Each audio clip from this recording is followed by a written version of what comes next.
hapon yan. Yan ang ano namin kagabi. Oras na eh, thank you.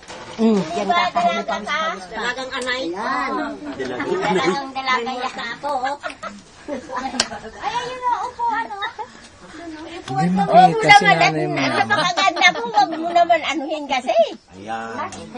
Mga kapatid, dito po, nung nakaraang linggo, dito po namin ginanap din po ang pagpapahayag ng mabuting balita sa tahanang ito, na kung saan dito rin po kami nagkaroon ng magandang pangitain, na kung saan dyan po nahulog ang ahas sa taas. Sa totoo lamang, wala pong nakasigaw na ahas, kundi nagtilian ang ahas. So, wala pong hadlang para sa amin, na kung saan talagang patuloy namin ibabahagi at ipapahayag ang salita ng Diyos. Oo, ginanong ko ba naman? Magandang umaga. Hindi ko na talaga. Tuloy po kayo. Napagagyan na lang kayo. Gano'n ka lang kayo. Walang payong ko pala siya. Ganito lang, o. Hataw ko naman si Ruido. Nilagay ko yung ano. Paano, gano'n? Namatay. Ganun talaga. Malaki yun, mahaya ka yun.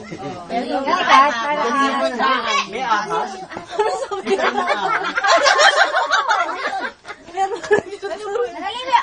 Kumakain ka pa sa upuan? Ay, sa lamesa.